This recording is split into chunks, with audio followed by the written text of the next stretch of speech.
심리학에서 효라는 얘기를 의외로 많이 찾아볼 수가 없습니다. 근데 왜냐면요, 이게 조금 동양적인, 특히 우리 한국이 유난히 다른 무엇보다도, 다른 어떤 문화보다도 효라는 거, 부모 자식의 관계에 대해서 얘기를 많이 하잖아요. 근데 서양에서는 그렇게까지는 아니거든요. 물론 부모 자식 관계가 다 중요하고 소중한 건 마찬가지지만, 그런데 이 한국의 부모 자식 간에 있는 효 중에 제일 중요한 효가 뭔지에 대해서 제가 한번 말씀을 드려보려고 합니다. 요즘 저희 한국의 심리학자들도 많이 주목하고 있는 100년 전에 한국에 오셨던 손님 한 분 계십니다. 그분이 이제 독일 신부님인데 노른베르크 베버 신부님이라고 하는 분인데요. 한국에 오시자마자 한국 문화에 어떻게 이렇게 내가 쉽게 사랑에 빠질 수 있을까라고 하면서, 그때 무성 영화 있죠? 1시간 조금 넘는 분량으로 흑백 영화, 무성 영화, 그러니까 소리는 없는 명상만 들어가는 무성 영화를 찍어 놓으셨고, 그 제목이 고요한 아침의 나라에서. 그래서 혹자는 그 고요한 아침이라는 게 바로 그분에서 유래된 게 아니냐라고 얘기하시는 분들도 계시고요. 그런데 그분이 한국을 찍으면서 이분도 자기도 모르게 계속해서 찍었던 장면이 있습니다. 이 나라는 아이 발이 땅에 닿지 않는 나라다. 이제 끊임없이 아이를 안아주는 거예요. 예.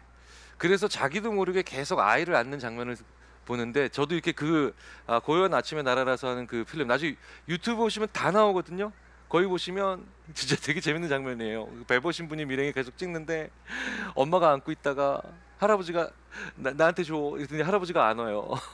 그리고 난 다음에 또 좀 있다가 언니가 안어, 뭐 할머니가 와서 업어, 동네 아줌마가 쓱 지나가다가 애 달래. 그러니까 또 와서 안아, 업어, 만져. 아이 발이 땅에 닿지 않는 나라라고 하는 건 무슨 뜻이냐? 아이를 정말 많이 안아준다는 거죠.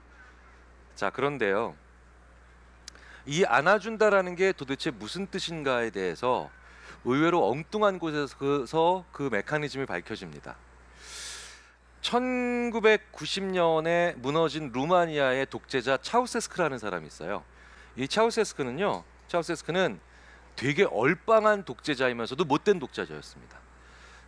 그러니까 못됐고 멍청했어요. 그래서 루마니아의 경제가 파탄났거든요. 루마니아의 경제가 파탄났는데, 그 파탄난 루마니아의 경제에서 가장 고통받은 건 아이들이 부모 없이 태어나는 경우가 너무 많았다는 겁니다. 그러니까 10만 명 넘게 아이들이 계속해서, 우리로 치자면 이제 보통 많이 쓰는 말로 고아가 됐던 거죠. 이 차우세스가 얼마나 엽기적인 결정을 내렸냐면요, 우리가 보통 아이들이 어떻게 질병에 걸리나요?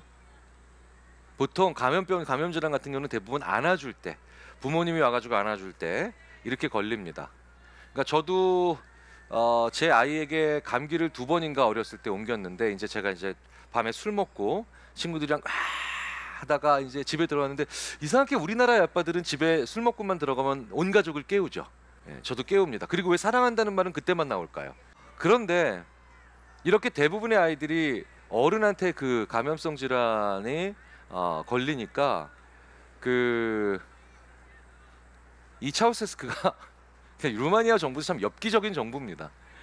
아이를 모든 고아원에서, 모든 보육시설에서 부모님 없이 양육받는 아이들을 누구도 안아주지 말라고 한 거예요. 태어나자마자 아무도 안아주지 않고, 그 다음에 누구도 거의 만져주지 않은 이 아이들. 하지만 외모적으로는 당연히 아무런 손상도 없고 뭐 학대받은 증거는 없죠. 그런데 이렇게 아무도 만져주지 않고 안아주지 않는 상태에서 2년 3년을 보육시설에 있다가, 이제 3살, 4살, 5살 때부터 이제 미국과 유럽의 정상적인 가정으로 입양이 된 이 아이들을 5살 때, 10살 때, 15살 때, 이제 계속해서 그 아이들이 잘 지내고 있나 다시 찾아가서 조사를 하고 모니터링을 하겠죠. 연구마다 다른데요, 연구마다 그 비율이 다른데, 대부분의 연구에서 그 어떤 경우에도 나타날 수 없을 정도로 압도적으로 높은 수치로 자기 부모를 살해했습니다. 그 어떤 지표에서도 찾아볼 수 없는, 유래를 찾아볼 수 없는 비율로 자기 형제 자매에게 1급 이상의 영구적 손상을 입혔죠. 그러니까 실명 이상의. 그리고 얘네들은 거의 대부분 자기 집에서 혹은 자기 이웃에서 키우고 있는 반려동물을 언어적으로 표현이 거의 불가능한 방법으로, 잔인한 방법으로 죽였어요. 사이코패스 혹은 소시오패스가 된 거죠. 그래서 이 얼치기 같은 바보 같은 루마니아의 독재자 차우세스크는 의외로 역설적으로 아이러니컬하게도 인류의 애착이라고 하는 것이 어떻게 만들어지는가에 대한 가장 중요한 공헌을 해버린 셈이 됐습니다. 이 바보 같은 인간 때문에. 바로 안아주는 거예요. 안아주는 겁니다. 그리고 우리나라는 그 베버 신부님이 100년 전에 1925년에 와서 정말 이 나라는 특별하구나, 이 나라는 사랑할 수밖에 없는 나라구나, 아이를 참으로 많이 사랑해주는 나라라는 겁니다. 심지어 제가 아는 외국 연구자는 우리나라에서 부모님이 계시지 않기 때문에 이런 시설에 있는 아이들이 자기가 봤을 때는 미국의 정상적인 요람에서 키우는 그런 미국의 최소한 정상적인 수준의 중산층 가정보다 아이를 더 서로 안아주는, 우리 아이의 부모님이 안 계신 우리의 문화의 아이들은 그 정도를 오히려 상회하는 수준으로 서로 안아주는, 선생님들끼리 안아주고 우리는 안아주고. 네. 그렇기 때문에 니네는 그래서 사이코패스가 적은 거야 라고 저한테 얘기를 해주기도 했죠. 실제로 우리나라는 꼰대도 많습니다. 그렇죠? 꼰대라 불리는 사람도 많고, 야, 소시오패스적인 사람도 많습니다. 그런데 사이코패스라고 불릴 만한 범죄자들, 그런 극악한 아주 이상한 범죄자들의 숫자는 그렇게 많지 않은 게 현실입니다. 우리는 참으로 많이 아이를 안아주더라는 거죠. 그리고 그 아이를 그렇게 많이 안아줬기 때문에 우리는 전 세계에서 가장 부모와 자식 간의 애착이 많이 형성되어 있는 나라다. 이것이 대부분의 연구들의 결론입니다. 물론 그렇게 많이 형성되어 있는 애착으로 인해서 우리는 가끔 치도곤을 당하기도 합니다.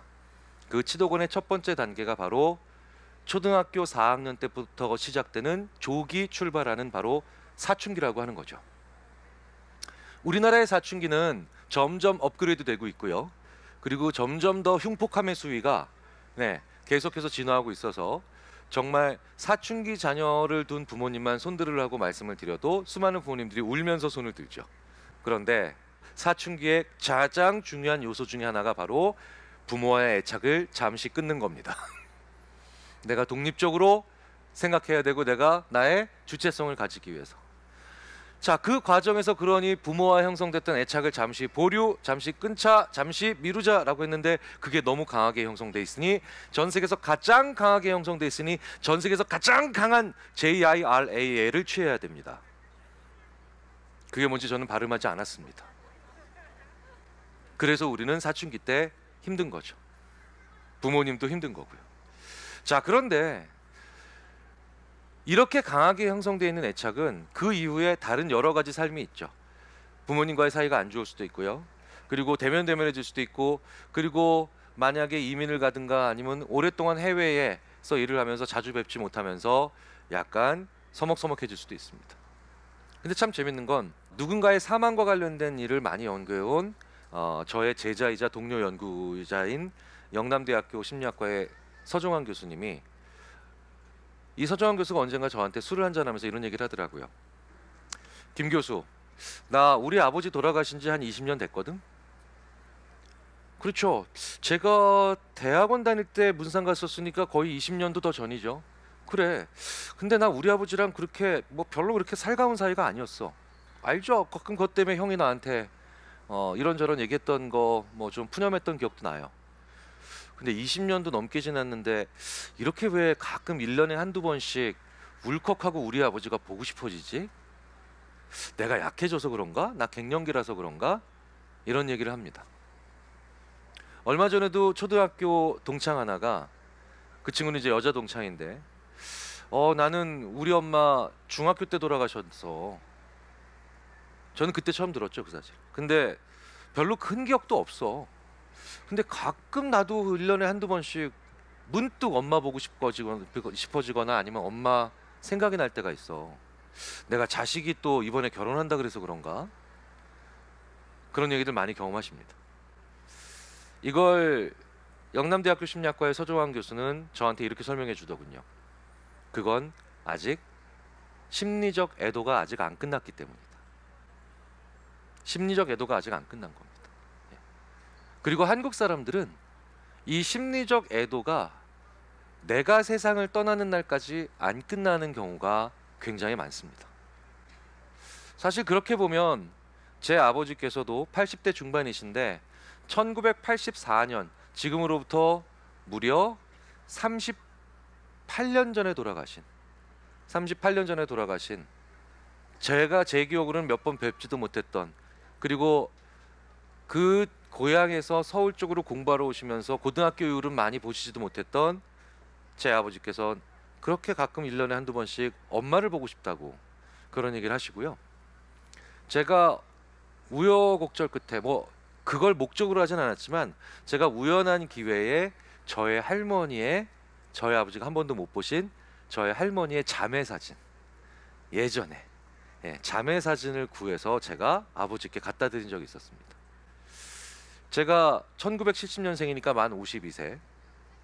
가장 기억이 나는 오래된 기억은 만 6살 때 유치원에서 땅에 떨어진 아이스크림 주워 먹다가 선생님한테 혼난 일.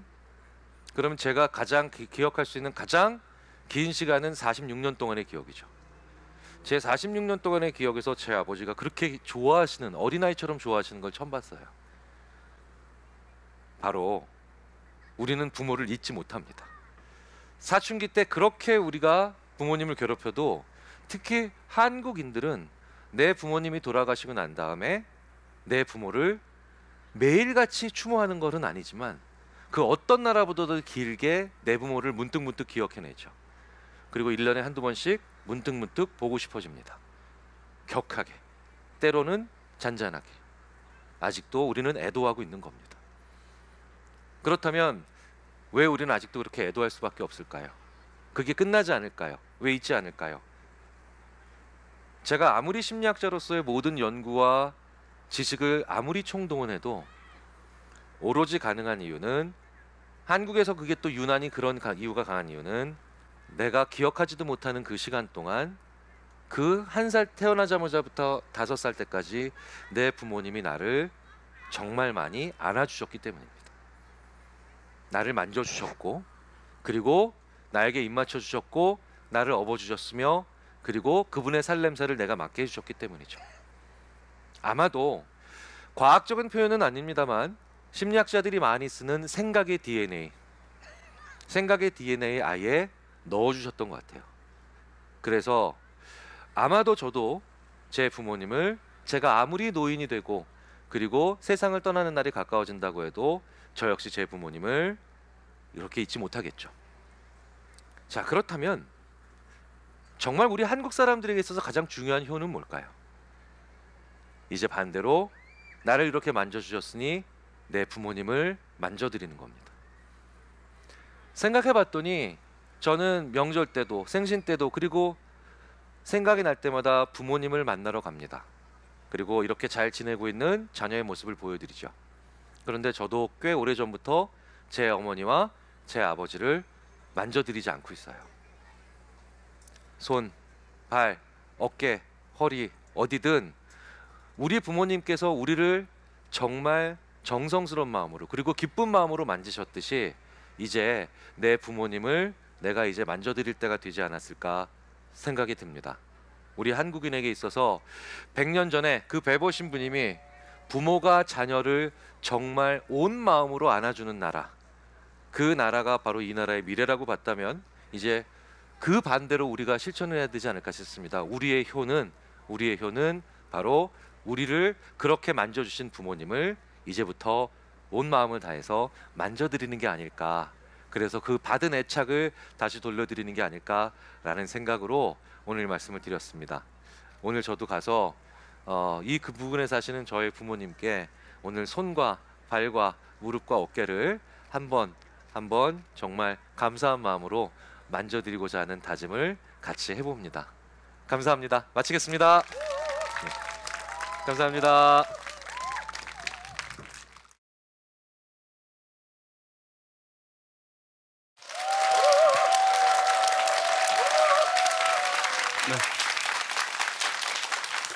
저는 10대에 폭풍 같은 사춘기를 보냈습니다. 힘겨운 사춘기를 보내고 대학에 들어가서 군대를 갔습니다. 서울역에서 입영 열차를 타고 훈련소로 내려가는 길에 친구들이 마중 나와서 실컷 인사를 하고 있었습니다. 기차에 타서 마지막으로 친구들 향해 손을 흔들어 주는 순간 어머니 옆에 아버지가 와 계신 걸 보았습니다. 정말 깜짝 놀랐어요. 왜냐하면 저희 아버지는 평생 저의 입학식이나 졸업식에 단 한 번도 온 적이 없었습니다. 네. 예고도 없이 아버지가 아들이 군대 간다고 마중을 나오셨고 이 모습에 놀라게 됩니다. 근데 더 놀라운 건 아버지의 눈에 눈물이 잔뜩 고여 있는 거예요. 아버지가 저 때문에 우시는 것을 보고 놀라움을 넘어 충격을 받습니다. 저희 아버지는 경상도 남자의 투박한 분이시죠. 자식에게 사실 살갑게 애정 표현을 한 일이 거의 없습니다. 그런 아버지가 저를 사랑하기에 눈물을 흘린 건 아니었겠습니까? 이날 이후로 저는 그토록 서먹하고 어색하고 사이가 좋지 않던 아버지와 화해하게 됩니다. 사실 그 뒤로도 아버지를 이해하고 받아들인 데는 많은 시간이 걸렸습니다. 가족치료 상담사로서 일을 하다 보면 저처럼 아버지와 힘들었던 아들들을 많이 발견합니다. 아버지 때문에 힘들어했던 아들, 딸들이 막상 결혼했을 때 자신의 자녀들과 똑같이 비슷한 문제를 이어가는 것을 사실 너무 많이 봅니다. 그런데 많은 가정의 관계 어려움을 살펴보면 애정이 없거나 서로에 대한 사랑이 없는 가정을 거의 보지 못했습니다. 서로 지긋지긋할 정도로 싸우면서 또 상처를 주지만 마음속 깊은 곳에는 서로를 향한 사랑이 있다는 걸 봐요. 근데 정말 안타까운 건 이 사실을 서로는 모른다는 거예요. 아버지와의 관계는 서먹하고 어색한 관계가 일반적입니다. 그러다 보니 대부분 아버지에 대해서 잘 모르죠. 그런데 왜 우리는 그토록 아버지에 대해서 잘 모를까요? 바로 우리가 아버지를 제대로 번역하지 못하기 때문입니다. 번역을 잘못하면 사실 오해하고 틀린 정보를 받아들이게 되지 않습니까? 아버지도 마찬가지인 거예요. 과거의 아버지들은 대개 말이 없고 또 본인 자신에 대해서 이야기하지 않습니다. 그러면 그럴수록 더 아버지를 번역하기가 힘들었습니다. 그런데 아버지를 제대로 알아야 되는 이유가 있습니다. 바로 아버지와 자녀의 관계는 어머니와의 관계와는 다른 양상입니다. 어머니와 아이는 살과 피로 만들어진 애착 관계예요. 그러나 아버지는 사회적인 관계입니다. 자, 사회적 관계라는 건 뭐냐면 주고받는 기브앤테이크의 관계를 의미합니다. 자, 아버지와 아들의 관계는 어머니가 아버지라고 인정해 줘야 돼요. 그래야지 관계가 시작됩니다. 여러분, 네? 아버지도 내 아들로 인정해 줘야 돼요. 그래야지 비로소 관계가 시작됩니다. 사회적 관계를 맺은 아들 또는 딸은 아버지로부터 사회적 관계의 기술을 배워가게 되어져요. 대표적인 것이 힘의 균형, 서열, 복종, 주도, 통제, 적응의 힘을 배워가게 됩니다. 사회적 존재인 인간이 사회 안에서 생존할 수 있는 기술을 아버지와의 관계 안에서 습득한다는 것을 의미합니다. 여러분, 무언가 알려면 배워야 하죠. 아버지를 좀 더 이해하고 그리고 제대로 번역하려는 노력이 필요합니다. 왜 아버지가 저렇게 행동하실까? 라는 의문을 여러 번 가졌어요. 사실 저희 아버지는 합리적이었고 이성적인 분이었습니다. 하지만 그런 면이 있음에도 불구하고 어떤 부분에서는 아니었어요. 예. 나중에 그것이 아버지의 어린 시절의 문제와 연결된다는 것을 알게 되면서 비로소 이해하게 되었습니다. 제가 상담 현장에서 많은 분들을 보면서 아이러니한 걸 보게 됩니다. 상처받은 아버지가 아들에게 상처를 준다는 사실입니다. 저는 아버지와 어머니의 도저히 이해되지 않는 그 행동 뒤에는 언제나 과거의 어려움과 상처의 경험이 있다는 것을 지켜보았습니다. 자녀가 이해 안 되는 부모의 그런 행동의 원인을 아무리 찾아보려고 해도 사실 쉽지 않습니다. 왜냐하면 그거는 현재 있지 않아요.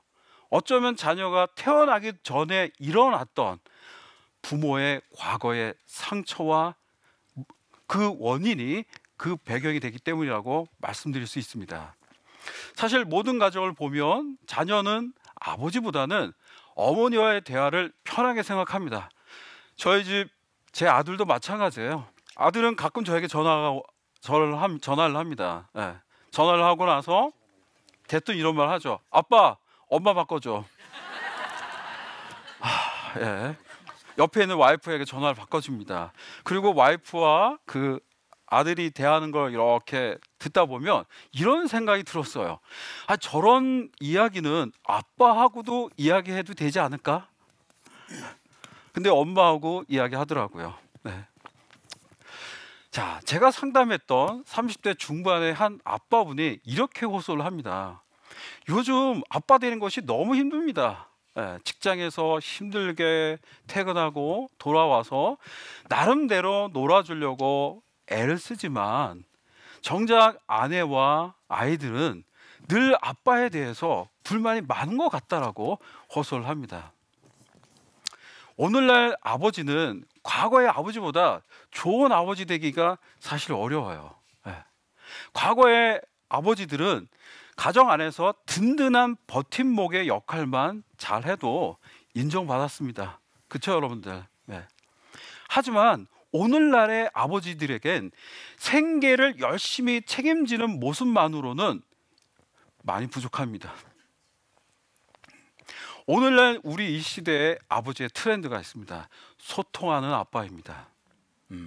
과거에 가부장적이고 뭔가 권위적이고 뭔가 과묵한 아버지의 모습이 아닌 열린 소통과 따뜻한 관계를 형성할 수 있는 능력을 가진 바로 그 아빠가 필요한 시대입니다.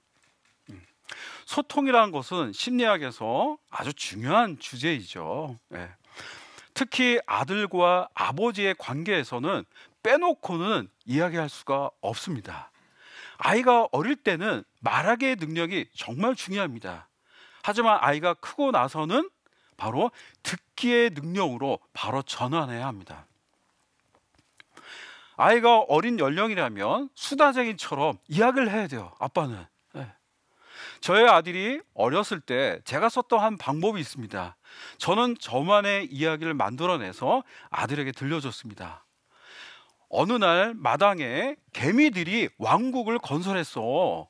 근데 요한이라는 아이가 갑자기 커다란 발로 개미들의 왕국으로 쳐들어갔어. 개미들은 난리가 났지. 이게 무슨 일이야? 라고 하며 당황했어. 아들은 개미 시리즈의 이야기 속에 주인공이 자신이라는 사실에 만족해하면서 웃으며 좋아했습니다.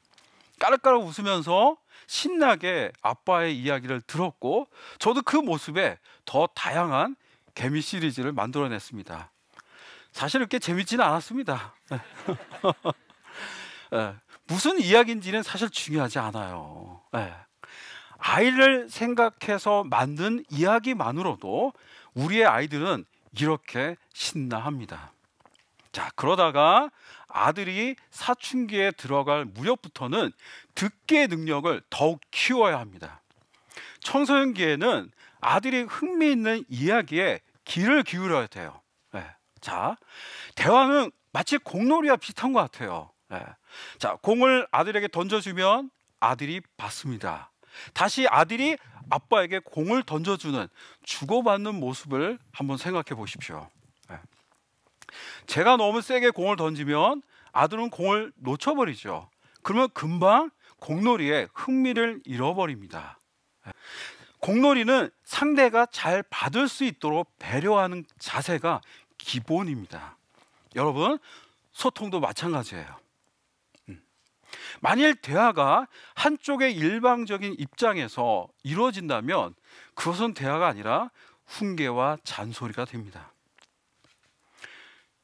여러분들, 요즘 세상에서 제일 무서운 사람이 누군지 아십니까? 힘이 세고 성질이 포악한 사람? 전혀 아닙니다.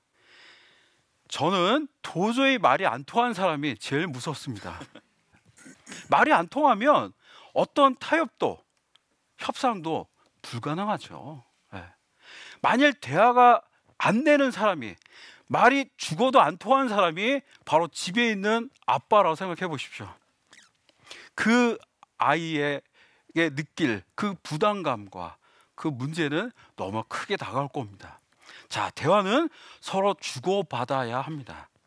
특히나 사회적 관계로 맺어진 첫 번째 사람인 아버지와 열린 자세의 경청을 보이면 아들은요, 심리적으로 건강해지고, 그리고 또래 친구들을 잘 사귀는 자존감이 높은 아이로 성장하게 됩니다.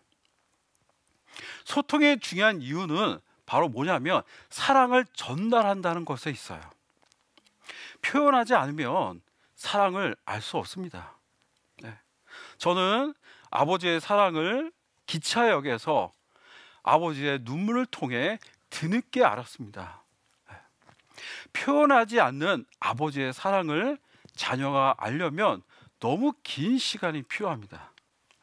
그러다가 어쩌면 이미 늦어버릴 수도 있습니다. 여러분, 내 아이를 어떤 아이로 키우고 싶은가요?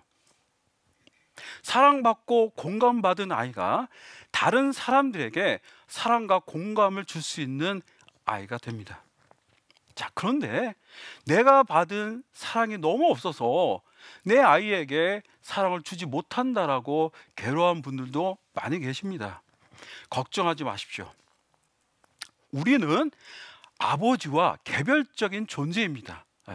비록 사랑과 공감을 받지 못한다 할지라도 우리가 무조건적인 어린 시절의 불행에 갇혀서 그 고통을 끊임없이 반복하는 비극의 운명의 주인공이 되지 않습니다.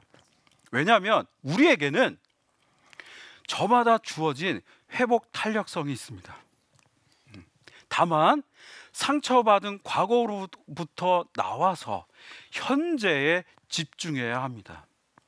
그리고 감사하는 마음, 이것 또한 중요합니다. 부모에게 받은 상처가 있는 사람은 지금 한번 여러분 나이대의 아버지와 어머니와 한번 비교해 보십시오. 내 나이대 아버지, 어머니 그때 한번 비교해 보세요. 시간이라고 하는 그 비교 공간을 통해 두 세대의 처지와 환경, 삶의 자세, 그리고 방향을 꼼꼼히 비교해 보면 조금은 감사한 마음이 들지도 모르겠습니다. 자, 이 모든 일이 바로 아버지를 제대로 이해하고 번역하면서 회복이 됩니다. 50대인 저도 어린 시절 아버지와의 관계가 쉽지 않았습니다. 무엇보다도 사실 소통이 힘들었습니다. 사랑을 받는다는 느낌 거의 없었죠. 이게 저에게 깊은 상처가 되었습니다. 대학에 입학할 때까지 아버지와의 대화의 시간은 아마도 다 합쳐도 2시간이 채 되지 않았을 겁니다. 그러나 아버지는 나를 사랑하지 않은 것이 아니라 소통을 몰랐을 뿐입니다. 어머니도 어머니의 역할에 대한 교육을 받고 어머니가 되지 않듯이 우리가 아버지 역할에 대해 거의 무지한 상태에서 아버지가 됩니다. 아버지 역할에 대해 배운 곳은 가정이 전부였죠. 어느 날 나도 모르게 지난 날의 아버지의 행동과 모습을 따라한 자신을 발견하고 소스라치게 놀랄 때가 옵니다. 그런데 이제 우리는 어른이죠. 아버지입니다. 어머니입니다. 한번 생각해 보시기 바랍니다.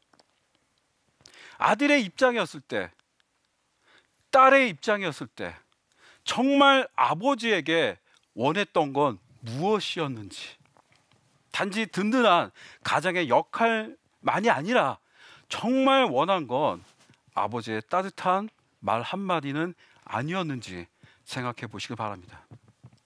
이제는 자기 회복을 통해서 남편, 아들, 아버지를 넘어 한 사람으로 성장을 이루시기를 바라겠습니다. 고맙습니다.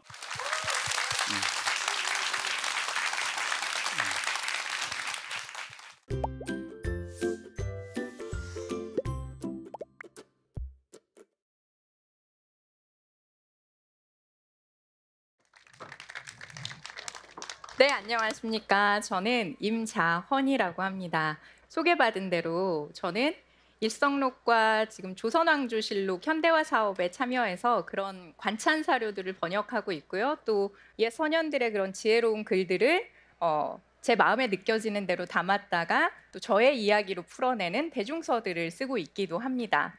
여러분들은 효라고 하면 어떤 생각이 먼저 드세요? 되게 고리타분하다. 요즘 시대에 무슨 효냐.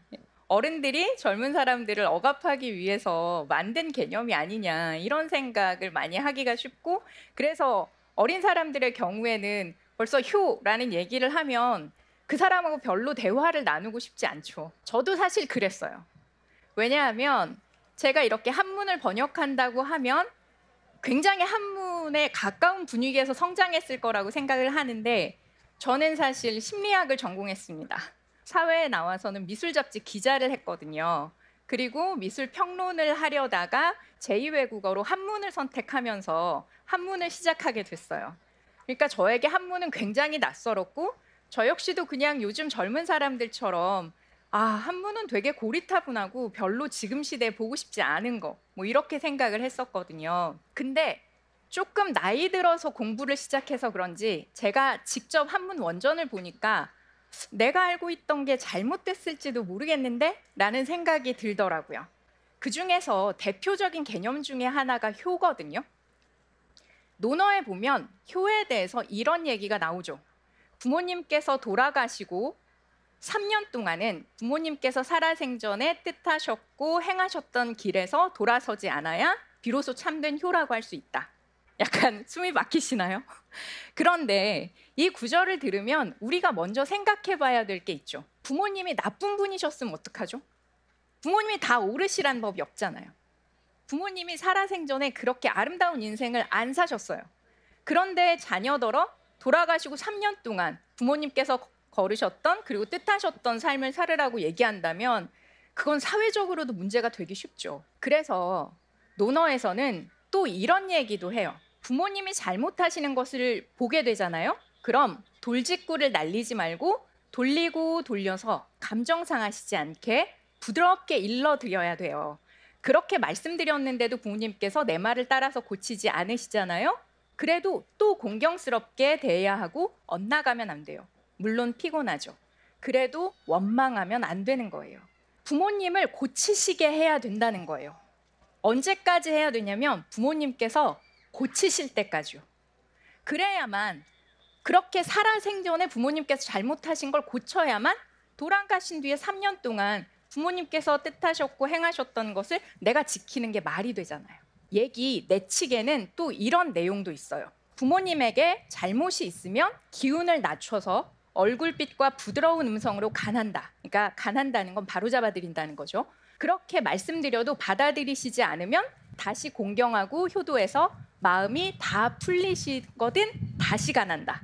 좋아하지 않으셔도 마을과 동네에서 죄를 얻게 하시는 것보다는 차라리 내가 지속적으로 말씀드려서 고치게 하는 것이 낫다라고 얘기를 하고 있거든요. 자식은 열심히 배워서 부모님하고 끊임없이 소통을 해야 된다는 거예요.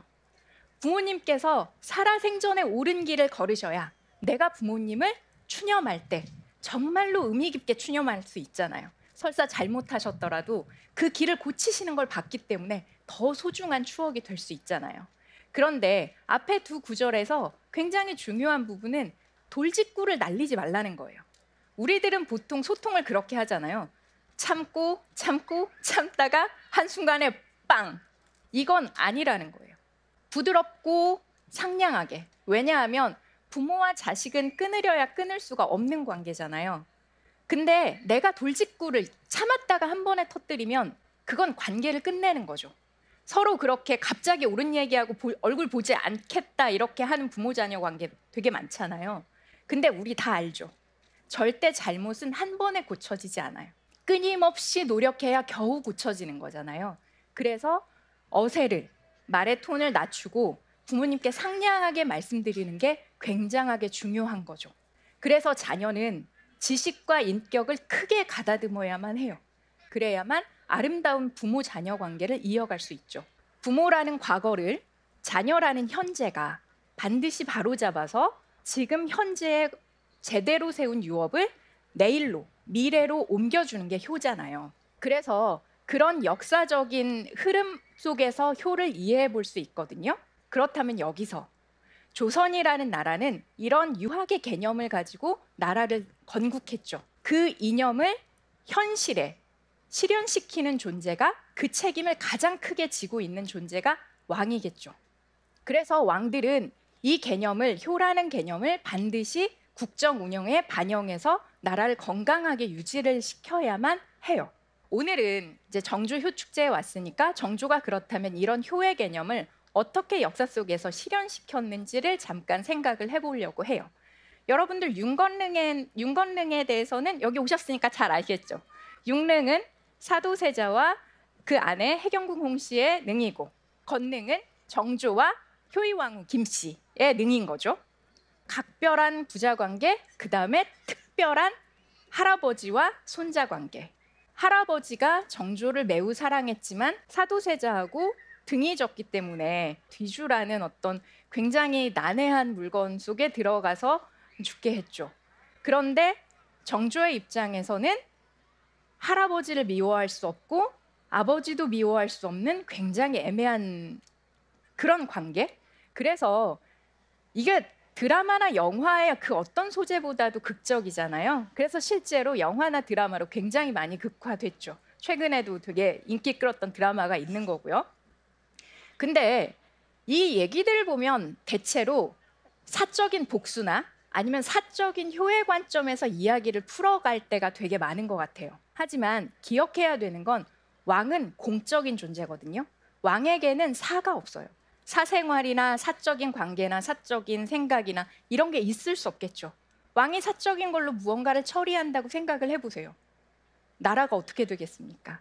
그래서 왕은 그 모든 걸 공적으로 승화시켜야 되는 거거든요. 제가 처음에 고전번역원의 번역위원이 되어서 번역을 할 때 일성록이라는 걸 맡았거든요. 이게 정조가 세손 시절에서부터 존현각 일기라는 거를 써서 그거를 체제를 잡아서 본격적인 국정 기록물로 만든 게 일성록이에요. 일성록이 정조의 굉장히 개인적인 어떤 기록일 줄 아는데 그렇지 않고요. 국정 일기예요. 근데 이 일성록을 번역하면서 정조를 만나게 됐는데 정조를 이렇게 직접 사료로 만나기 전에는 그냥 조선 후기에 르네상스를 이룬 군주? 그 정도로 생각을 했었죠. 하지만 제가 일성록에서 만난 정조는 진짜 집요해요. 그리고 굉장히 철저하고요. 아버지에 대한 효심이 되게 깊었는데 그리고 그것을 공적으로 승화시키는 작업도 아주 정확하게 했고 굉장히 오랜 시간을 들여서 했죠. 정조는 아버지를 얼마나 사랑했냐면 제가 처음 번역을 맡았던 게 정조 18년 6월 기사였는데 그 해가 사도세자랑 해경궁 홍씨가 둘이 동갑이거든요. 근데 그 해가 육순이 되는 해였어요. 근데 이 해에 사도세자가 현충원으로 행차를 했다가 아버지의 무덤에서 탈진할 때까지 울어요. 탈진할 때까지 울어서 신하들이 뭐 저기를 정조를 업고 가네 어쩌네 해가지고 뭐 조보에 그게 옳게 실렸네 틀리게 실렸네 막 해서 난리가 나거든요. 탈진할 때까지 아버지의 능에서 울고 그랬는데 그 다음 날이 사도세자의 탄신일이니까 다시 경무궁에 참배를 하겠다고 또 나가겠다고 하니까 아니 왕이 지금 몸이 다 탈진해서 쓰러졌는데 또 나가겠다고 하니까 신하들이 제발 말려달라 뭐 이렇게 해서 해경궁 홍씨가 말려서야 말을 듣고 뭐 이런 기록이 있거든요. 아 대단했구나. 아버지에 대한 사랑이 대단했구나. 이렇게까지 아버지를 사랑했다면 정조가 왕이 되자마자 무슨 일을 했을 것 같죠. 실제로 정조가 왕이 되자마자 사도세자의 신원을 회복해야 된다는 상소가 올라와요. 그런데 그 상소를 올린 사람들을 어떻게 했을까요? 처형해요. 죽여요. 이거는 있을 수 없는 일이라면서 받아들이지 않고 죄를 물어요. 하지만 재밌는 건 정조 16년이 되면 다시 한번 영남에서 만인소라는 걸 2차례에 걸쳐서 올려요. 만인소라는 건 10,000명이 상소를 올리는 거거든요. 연명으로 상소를 올리는 거죠. 그때 다시 사도세자의 신원을 회복하는 것에 대한 내용이 올라오는데 정조가 그때는 눈물을 엉엉 흘리면서 내가 기다려왔던 것이 이거다라고 얘기하면서 상소를 올린 대표자를 참봉을 제수하는, 의릉참봉에 제수하는 파격적인 인사까지 단행을 하죠. 정조는 왜 이런 행동을 했을까요? 이해하기 조금 힘든. 정조가 즉위할 때 이런 말을 해요. 유명한 구절이기도 한데 과인은 사도세자의 아들이다. 근데 이렇게 끝낸 게 아니라 선대왕께서 종통의 중요함을 위해서 나에게 효장세자를 이어받도록 명하셨거니와 내가 전일에 선대왕께 올린 글에서 근본을 둘로 하지 않는 것에 관한 나의 뜻을 크게 볼 수 있었을 것이다.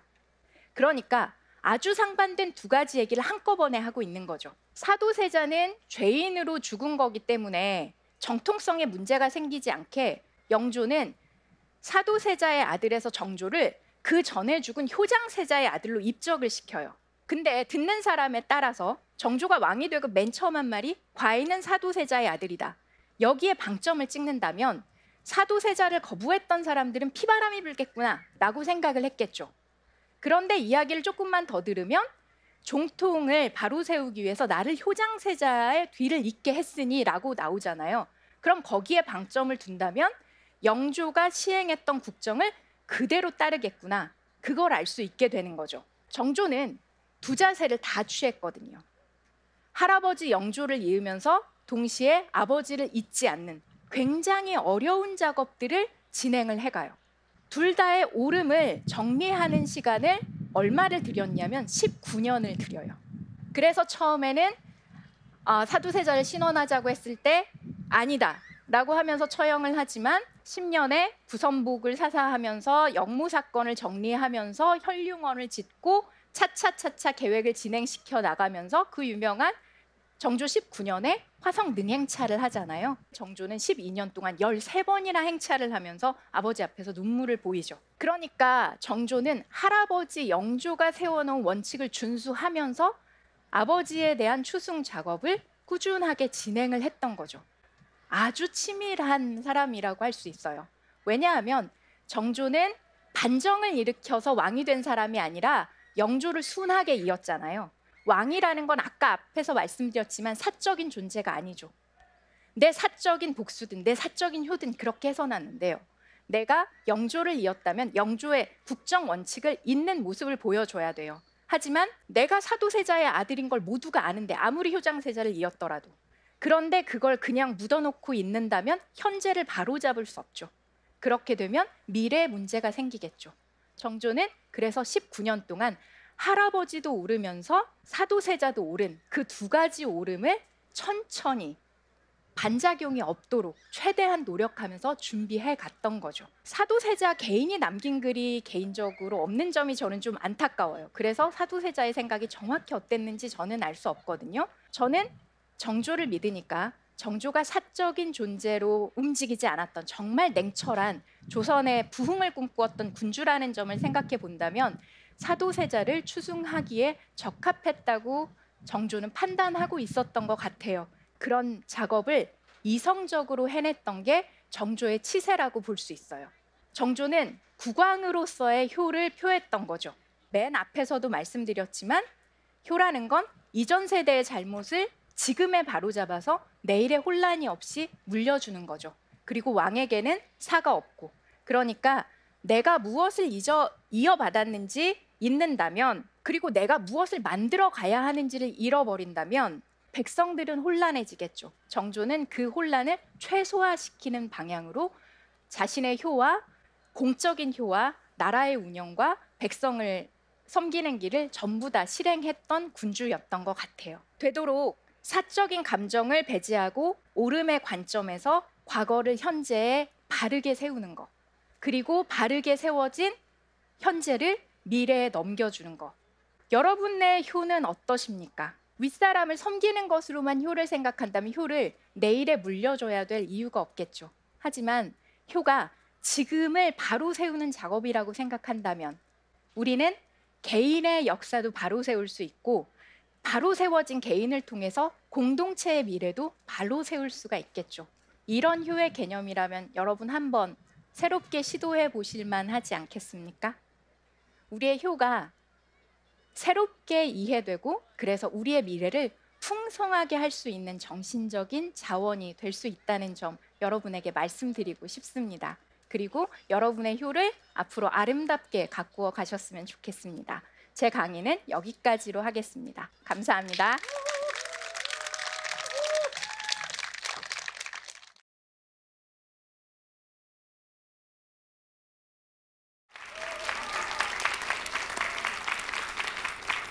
안녕하세요. 반갑습니다. 저는 마인드온 심리연구소에서 사람들과 같이 치유와 성장을 돕는 일을 하고 있습니다. 저는 주로 심리극이라는 도구를 통해서 사람들을 만나고 있습니다. 혹시 TV에서 심리극 한번 좀 보신 분 계실까요? 네, 다양한 매체에서 보고 있는 하나의 내용이죠. 보통 이 심리극에서는요, 사람들의 마음에 대한 이야기를 나눕니다. 저는 이걸 통해서 사람들을 치유하고 성장을 돕는데 이들을 만났을 때 그 분위기 있잖아요. 지금 마치 여러분을 저를 바라보고 있는 이 분위기, 느낌, 감정. 여러분 지금 자기 자신의 지금 몸의 상태를 알고 계신가요? 오랫동안 강연을 듣다 보니 약간 무뎌지시기도 하셨죠? 네. 사람들마다 원하는 것들이 있는 것 같습니다. 난 이걸 원해요. 남편이 나의 얘기를 좀 잘 들어줬으면 좋겠어요. 우리 아이가 좀 나의 얘기를 잘 들었으면 좋겠습니다. 과거에 있었던 아픔이 현재 지속되지 않았으면 좋겠어요. 사람들은 끊임없이 원하고 원합니다. 저는 그것을 바로 결핍되었다라고도 보고 있는데요. 마치 삶의 균형이 깨어진 상태가 아닌가 싶습니다. 여러분들은 만일 상처받았던 그 순간으로 돌아간다면 어떤 순간으로 돌아가시겠습니까? 심리극은 그 순간으로 돌아갑니다.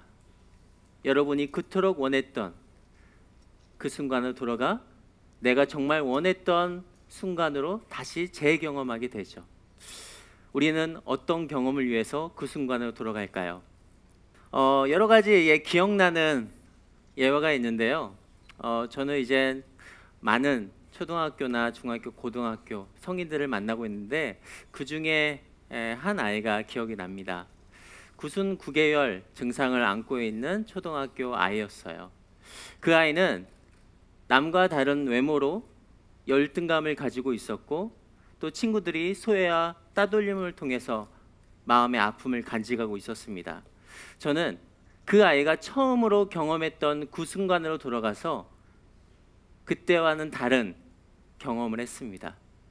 그리고 그 아이와 다른 아이와 역할을 바꾸어 상처받았던 아이가 놀렸던 아이의 입장으로 돌아가고 놀렸던 아이가 상처받은 아이에 돌아가서 서로의 마음을 다르게 바라보았습니다. 놀림을 했던 아이는 상처받은 아이가 그렇게 마음속에 고통스러움이 있었는지 몰랐다고 이야기합니다. 그리고 구순 9개월을 안고 있는 그 아이는 자신이 이렇게 조금이나마 자신감 있는 경험을 할 수 있어서 매우 즐거웠다 얘기합니다. 하지만 이 아이가 학교만, 그 학교 안에서 친구 관계만 이렇게 어려워했을까요? 저는 다르게 생각합니다. 여러분이 많은 시간을 보내고 있는 가정, 학교, 사회에서 안고 있는 어려움은 여러분 삶을 오랫동안 어렵게 만들기도 합니다. 지금 보고 계시는 사진은 그런 어려움을 겪고 있는 청소년들이 가출을 해서 머물고 있는 쉼터에서 진행한 심리극의 한 장면입니다. 제가 그 쉼터에서 막상 심리극을 하고자 하니까 아이들이 저의 눈을 바라보지도 않고 침묵 안에서 있었습니다. 그러나 오랜 시간과 오랜 장소 안에서 같이 머물자 한 아이가 저를 보면서 이렇게 얘기해요. 당신도 똑같아. 그 아이는 도대체 누구를 떠올렸을까요? 심리극 안에서는 상처받았던 그 순간으로 돌아갑니다. 반면에 그 아이가 그토록 원했던 새로운 경험을 할 수도 있습니다. 그 아이는요, 새로운 경험을 원했습니다. 그래서 제가 물었습니다. 그러면 너는 어떤 경험을 하고 싶니? 선생님, 저는요, 좋은 엄마가 되고 싶어요. 그 아이는 미래의 장면으로 돌아가 좋은 엄마가 되었고, 아침을 차려주면서 학교에 잘 다녀오라며 안녕 인사도 했습니다. 그 아이가 집을 나왔던 이유는 집 안에서의 여러 학대가 있었기 때문이죠. 집에 도대체 있을 수가 없었습니다. 많은 사람들은 저에게 묻습니다. 선생님, 저는 불안하고 두려워요. 사는 게 예측되지 않아서 너무 혼란스럽습니다. 선생님은 이런 일 하시니까, 심리극, 심리치료 일을 하시니까 편안하시죠? 저는 이렇게 얘기해요. 아니요, 저도 그래요. 저 또한 마음 안에 치유가 필요했던 기억이 있습니다. 그랬기 때문에 이 일을 할 수 있었던 거죠. 앞에서 얘기했던 열등감이 있었던 아이, 그리고 가정 안에서 더 이상 지킬 수 없을 만큼 가정 내 폭력이나 어려움이 있었던 아이를 들으면서 사실 저는 제 이야기를 하고 있는지도 모르겠습니다. 저의 아픔의 시작은 저의 부모님으로부터 시작되죠. 저희 아버지는 어렸을 때부터 돌봄을 제대로 못 받았다고 합니다. 초등학교 5학년, 6학년 무렵 밥도 제대로 못 먹은 채 산에 올라가 무거운 자신의 체구보다 두세 배 많은 나무를 했어야만 했고, 그 지게를 메고 집으로 돌아가야만 했습니다. 밥도 제대로 먹지 못했고요. 또래들보다 체격도 작았다고 합니다. 그래서 수많은 사람들이 자신을 괴롭혔고 고통스러운 순간들을 겪었다고 합니다. 그 아이는 그 괴롭힘으로부터 저항하기 위해 힘듦이 있을 때마다 몸 한 군데 한 군데 문신을 새겨 나갔습니다. 그 아버지가 저희 어머니를 만나서 아이를 낳고 의도치 않게 제 어린 시절 보이지는 않는 상처들이 있습니다. 제가 5살 때 아버지는 제 옷을 다 벗기셔서 문 앞에 놓았던 기억이 있습니다. 저는 굉장히 수치스러웠어요. 그런데 제가 이런 심리치료 일을 하면서 왜 그때 아버지가 그렇게 우리 가족 안에서 또는 나 자신에게 상처를 주었을까? 되돌아보니 그런 어린 시절 돌봄을 제대로 받지 못한 그런 열등감과 사람에 대한 신뢰가 무너지셨기 때문에 그럴 수도 있었겠다. 아버지를 좀 있는 그대로 바라볼 수도 있었습니다. 이 자리엔 저희 아버지가 계십니다. 만일에 제가 심리극을 한다면 지금 이 순간 아버지에게 또 다른 사람을 만나고 싶어 합니다. 그 사람은 돌아가신 저희 할아버지 할머니겠죠. 저희 할아버지 할머니가 저희 아버지에게 이렇게 얘기할 것 같아요.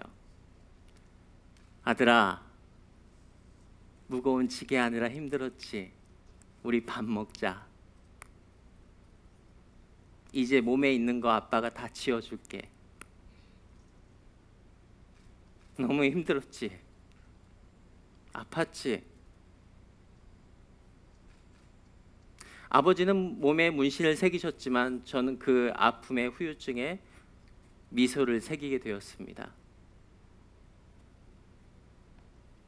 이제는 시간이 지나 그 상처를 치유하는 제가 되었습니다.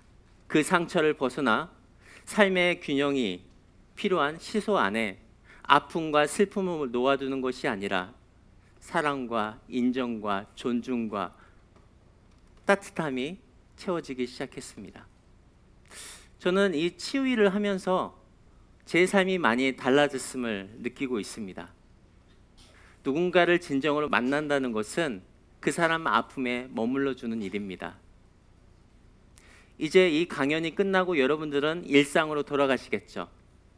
이제 상처 대신 좋은 경험으로 여러분의 일상을 채워주시기 바랍니다. 저도 일상으로 돌아가겠죠? 다행히 저도 아빠가 되었습니다. 네. 사랑하는 아내와 제 딸에게 아버지가 그때 그 순간 주지 못했던 좋은 경험을 제가 주려고 합니다. 저희 아버지 지금은 어떠시냐고요? 어떤 아버지, 어떤 부모보다 저는 최고라고 생각합니다. 네.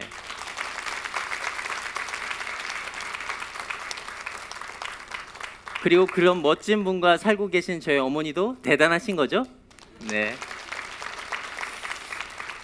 제가 이런 말씀을 드리는 이유, 제 삶의 치유의 말씀을 드리는 이유는요, 여러분도 마찬가지로 여러분 상처에 더 이상 머물러 있지 마시고 여러분도 따뜻한 경험을 하시길 바라서 말씀드리는 겁니다. 우리는 보이지 않는 끈으로 연결되어 있거든요.